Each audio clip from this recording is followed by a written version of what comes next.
Hello, all. I am Dr. Wilhelmina, and each time I do a podcast, I bring you information about wellness, about skincare, maybe beauty, and I have fun doing it. So let's talk now about a rather sensitive subject.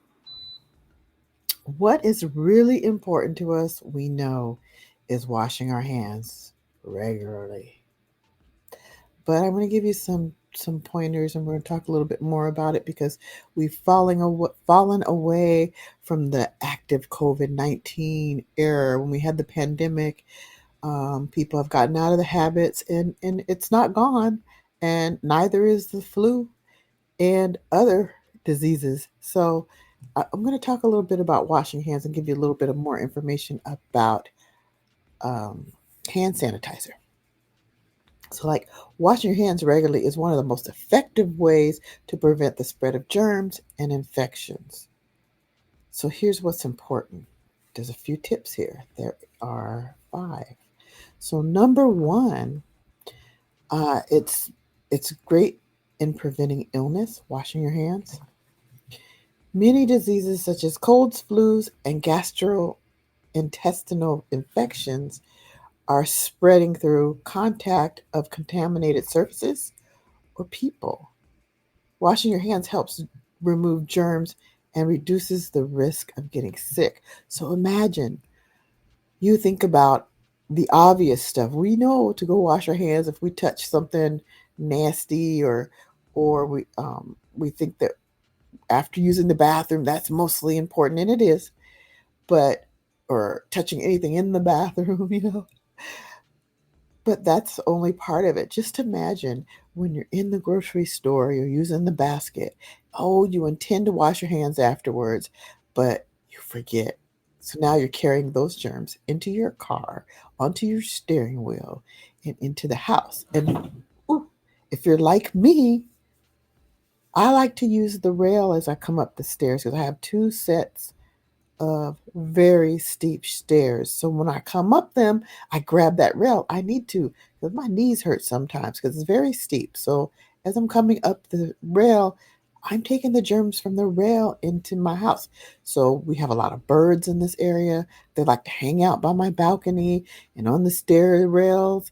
And even sometimes poop gets on there. So you have to be careful about, touching poop too, bird poop. And I have neighbors. So they might have COVID-19, or they might be sick with the flu, or just something nasty on their hands, and I'm touching the rail, but I like to use the rail. So the first thing I do when I enter the house is wash my hands thoroughly. So another thing, number two, that washing the hands is good for is for preventing the spread of infections. So when you touch your face, your food, or other things after coming into contact with the germs, you can transfer bacteria and viruses. And regular washing your hands stops the spread of harmful, microbes to others. So from spreading it to other people or spreading it to yourself after touching it. I have a real bad habit of touching my face. And I'm not really touching anything. It's not acne, it's not dry skin. I just touch my face and my eyes and my eyebrows. And I just do that. I touch my nose sometimes because my nose itches or has a little tickle. So I rub it with my finger. And so I'm like touching my face, but when's the last time I washed my hands? So I have to be cognizant of that and make sure I'm washing my hands. Plus, I can tell you my makeup gets all over my hands. When I go wash my hands, I also have makeup in that dirt, water, and dirt. So that's how much I touch my face. And I just happen to be wearing a makeup that does rub off on my hands easily. So I know that I touch it a lot. Another reason is food safety. Washing your hands before handling food prevents the transfer of pathogens from your hands to what you're eating, which could lead to foodborne illnesses. So, very important to washing hands. I'm going to beat that topic to death. Number 4, avoiding antibiotic resistance. So, preventing infections by hand washing helps reduce the need for antibiotics, which in turn helps fight antibiotic resistance. And if you don't know, you can read about articles on the subject or watch YouTube videos on the subject. There is a thing about being resistant to antibiotics. And that's why when you go to the doctor and they give you medicine for your illness, whether it's cold, flu, whatever, they resist giving you antibiotics because they don't want your body to be resistant to it. They don't want your body to get used to having the antibiotics and then it's not working for you. And so many people have been overprescribed antibiotics. So they're trying to fix the situation by not overprescribing. Um, the last one on that one is protection of vulnerable individuals. So if you have individuals that are children or elderly or people with weakened immune systems, they're more vulnerable to infection. So by you washing your hands, having that good hand hygiene is crucial in this environment where these individuals might be present. So washing the hands, they're very important. You get busy sometimes, maybe you're at work, you're running around, you've washed your hands when you go to the bathroom, that's a no-brainer. But you're touching things and other people have been touching things that you're around. Like we have at my job, we have a lot of students, so they're training and there's a training room full of students and we do our best to watch those COVID protocols, but at the same time they walking in and out and touching things on their way out of the building, maybe to go to the bathroom. We have separate bathrooms, but they might be going to the one outside. They might touch something, bring it in with them. You just have to be cognizant and wash your hands. Regular hand washing, especially after using the bathroom, before eating, and after coughing or sneezing, is essential for maintaining health and public hygiene. So now we're going to go on to hand sanitizer because I know people think that just putting sanitizer on is doing the job. And in some cases it does, but it does not do it totally. You still need to be washing your hands. So hand sanitizer is a convenient option when soap and water are not available. But there are some important rules to follow to ensure it's effective. Let me just tell you also, they have these things I bought on Amazon. They're little flower petals. It's like a little flower, really tiny. And you only need one or two. If you're in a bathroom that doesn't have soap and you have your purse with you, you can always use those pellets. Or you can bring them, they're like little papers, but you can also just bring them in the bathroom with you and use them when it's time to wash your hands. Put them on a little napkin. Anyway, so let's go on to the alcohol. I'm sorry, to the sanitizer. The first thing about sanitizer is about alcohol content.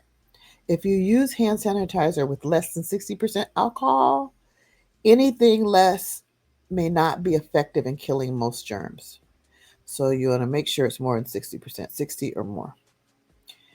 Non alcohol based hand sanitizers do not kill all types of germs and might lead to resistance.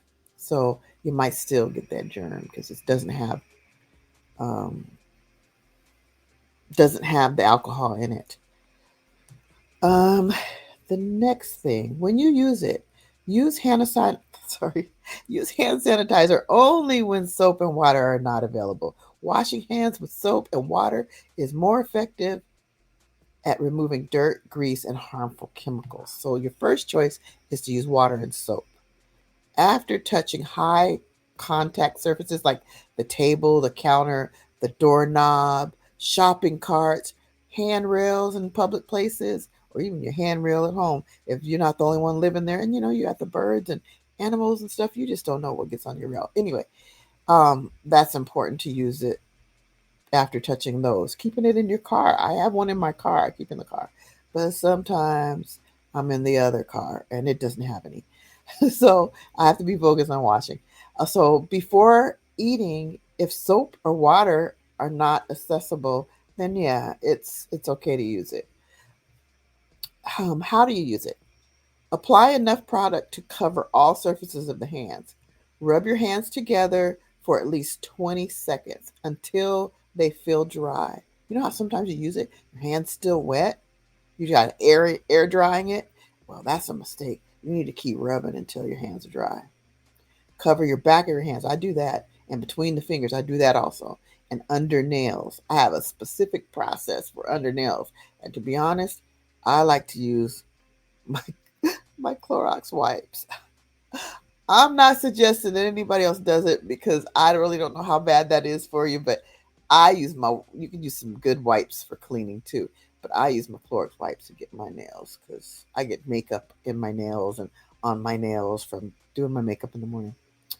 How to use, oh, sorry. Oh, it says here, I'm a bad girl. Don't wipe or rinse your hands before the sanitizer has dried. So I don't wipe. I air dry them before before they're dry. So in the future, I will rub them out. Um, because if you use the towel or somehow dry it up, the sanitizer is less effective. It reduces its effectiveness. Number 4, hand sanitizer does not work well on visible dirt or greasy hands. Use soap and water in these cases. It may not eliminate types of germs like norovirus or certain chemicals like pesticides. Let's go on to number 5.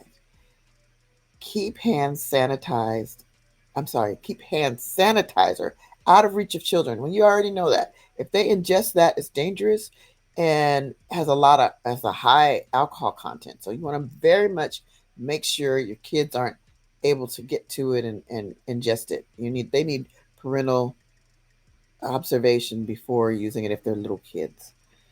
Store it in a cool place, a dry place, and heat can reduce its effectiveness. So you want to be careful of that.